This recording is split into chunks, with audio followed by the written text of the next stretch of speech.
Myself Ambush Tiwari from Varanasi. Welcome to all of you in my channel. Today I will try to solve physics part of JEE Advanced 2020 questions and section 2 question number 7.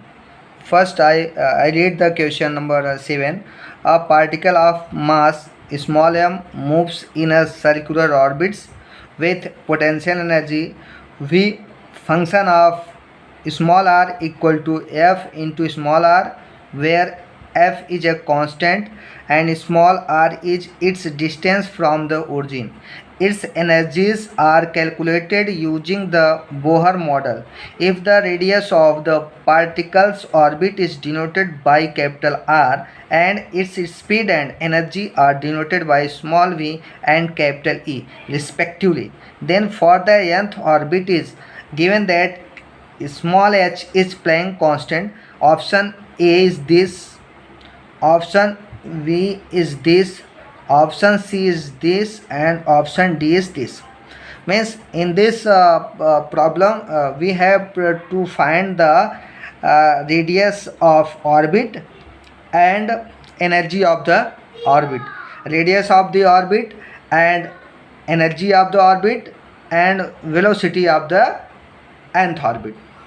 So we have to solve this problem.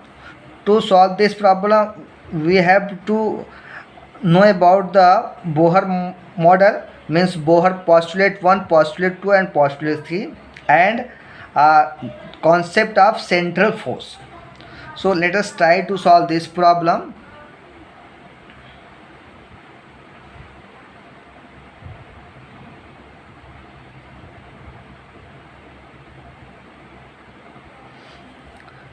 First, let capital R is the radius of particle. Here we consider this is the orbit of the particle, where center is the C, position of the particle is P, and particle moves with the velocity v, and Cp is equal to capital R, radius of this orbit.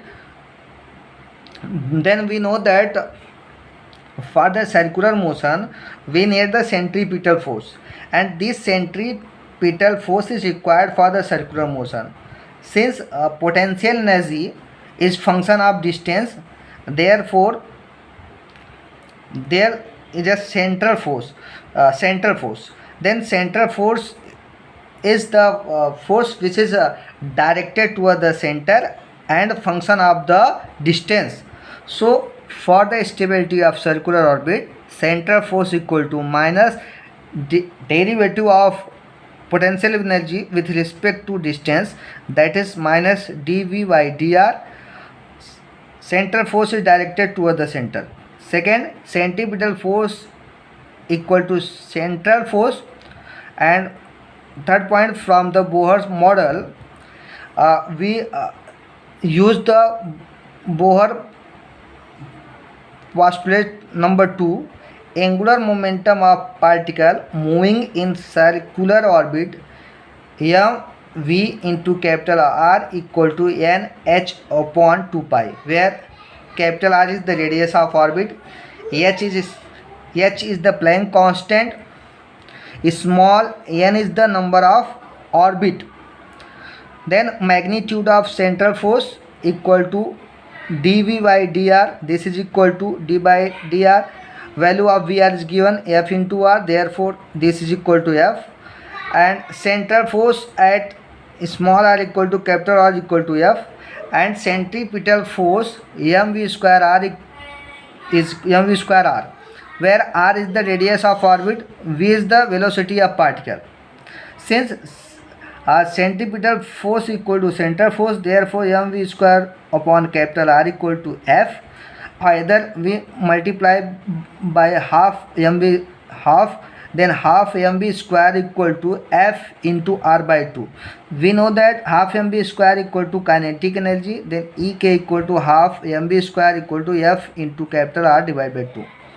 And now this mv square upon capital R equal to f, we multiply by the r square m divided by r square m into m square upon m v square upon r. Then this is equal to r square m divided by r square m into m v square upon r equal to f.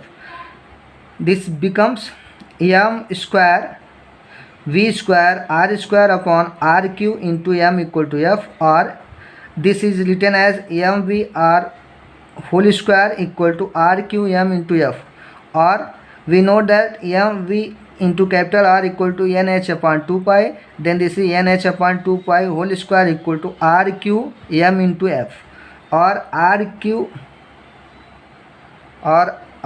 cube equal to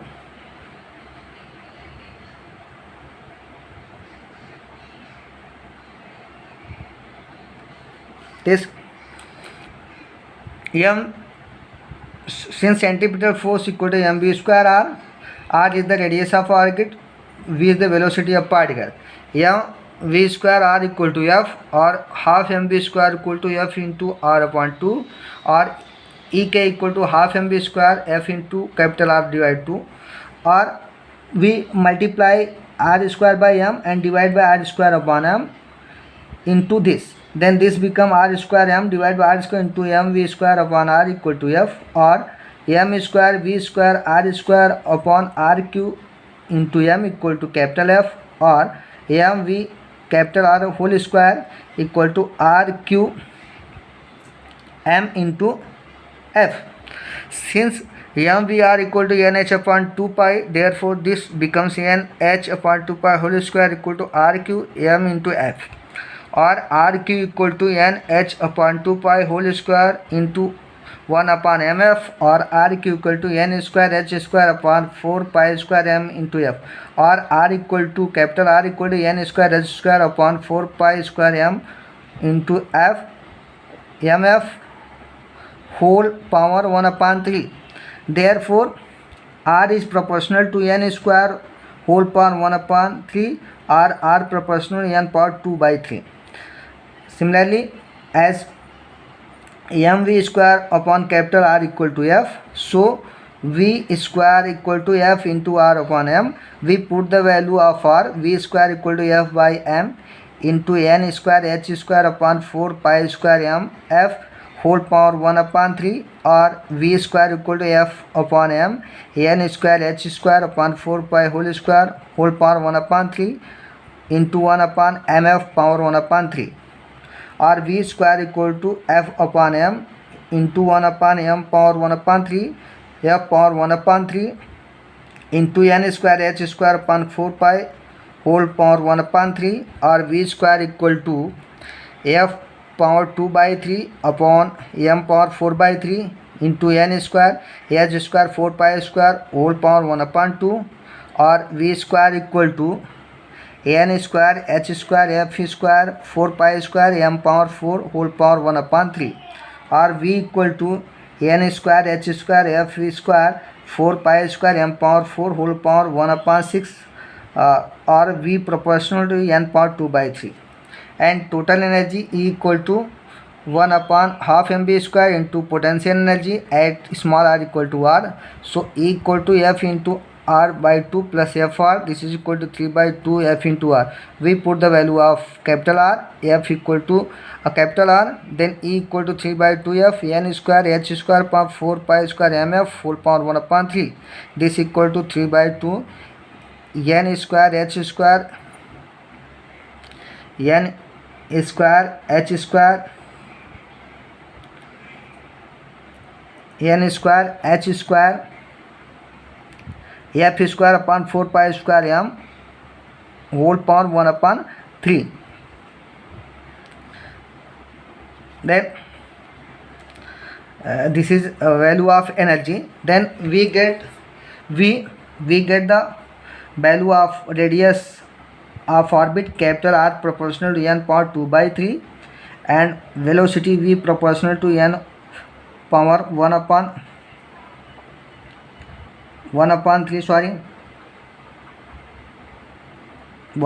3, and total energy is 3 by 2 to n square f square upon 4 pi so m whole power 1 upon 3. Then correct answer is B and C. Correct answer is B and C. Thank you to join us.